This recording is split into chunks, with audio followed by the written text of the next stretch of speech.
Babysitter Gurus, welcome back to Babysitter Guru channel. It's your girl Hassan Barry, and today we're going to be talking about something pretty sweet that I believe you guys will all love to hear. So it is the Babysitter Guru's top 10 tips all sitters must know. So I think you'll like it a lot. Plus, I do have a PDF form of it in the description of this video. So as soon as you finish watching this phenomenal video, just click on the link below and then you'll be able to access the PDF and download it for yourself. All right. And just in case if you can't find it, always feel free to email me. So I'm going to be reading the list off of my computer. So if you see me moving my eyes towards the corner of this video, I am reading off the tips. Okay. So all these tips were created by me. So these are all coming from the heart, everything I experienced myself, and I highly recommend that you guys utilize these tips as well, especially if you're starting off in your sitter journey. All right, so let's start with the first one. First one is never accept an hourly rate lower than the minimum wage. One thing, it's very hard to determine your rate when you're first starting your sitter journey. You don't want to lowball yourself, you don't want to highball yourself to where you don't get clients or any type of babysitting gigs. So I always say start in the minimum wage of the state that you live in, okay? And then you build up from there. So for example, if you live in a state where the minimum wage is $8, you build your rate from there. Doesn't mean it has to be $8 an hour. That just means that's your starting rate, right? So then sometimes you could add $1 for every extra kid that you have to do. If you have to do some type of chores with them, you could add an additional $1 from there. So that's what I recommend.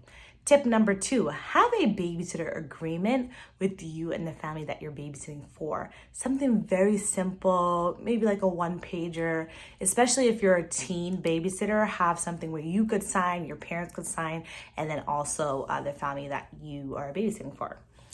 Tip number 3, before accepting any babysitter position, make sure to complete a phone interview.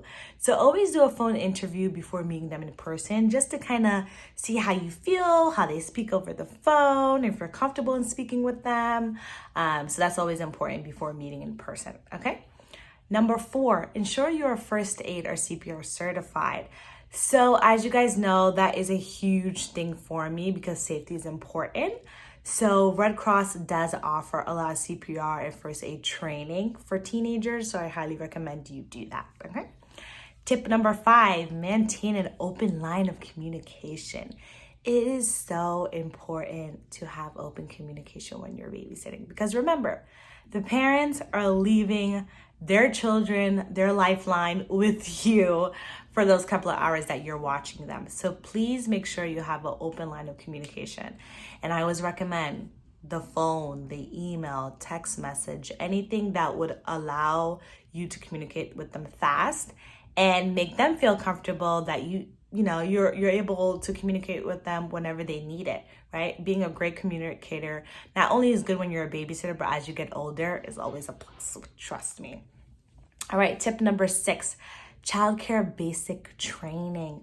So if you guys have the opportunity to do trainings of any sort in babysitting, I highly recommend doing it. And I will plug in here, I do have my own babysitting course called A Babysitter's Training Guide to Success, where it's an online training where I lead you through the training.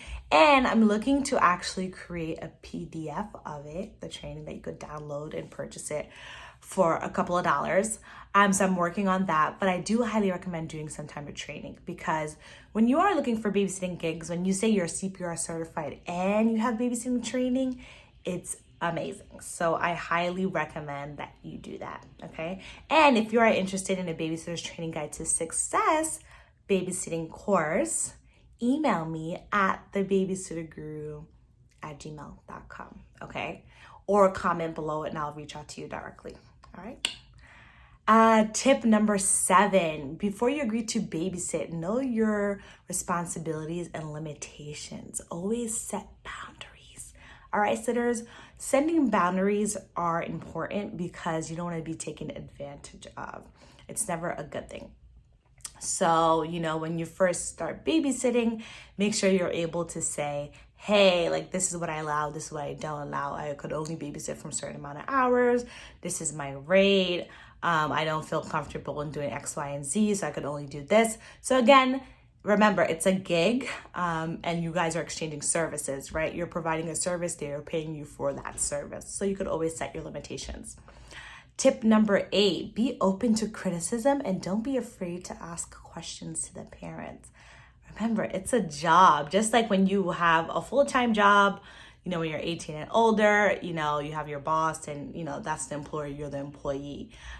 So it's always important that you have that open line of communication, as I mentioned before, and don't be afraid to ask questions. You guys are all humans, and plus you're watching after children. So, everything is unpredictable, if you know what I'm talking about. All right, next, number 9, be the ultimate cool, entertaining babysitter that all the kids want to come back and babysit them again.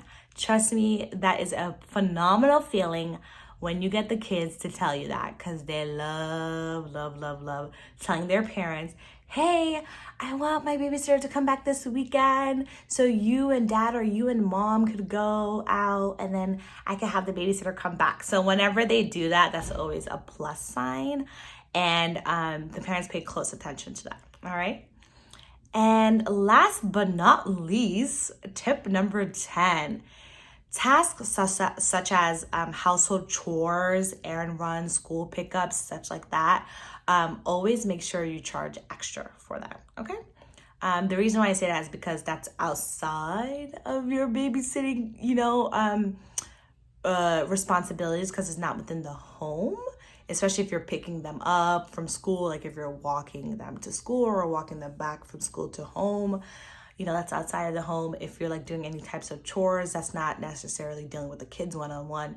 You're kind of like cleaning up, right? So if that's the case, that's not a problem. If you feel comfortable in doing that, feel free to do that. But make sure you are charging extra for that. So as I mentioned before, the base salary could be the minimum wage in which the state that you live in, and then you add $1 for every extra other thing that they are requesting from you or that you feel comfortable in doing. Okay. So I hope these top 10 tips were super helpful. And by the way, I do have a downloadable PDF for you to download and keep on your computer, or even if you want, you could print it out. The link to that PDF is in the description of this video. Okay, so just scroll down after you finish watching my video and making sure that you like it and make sure you subscribe.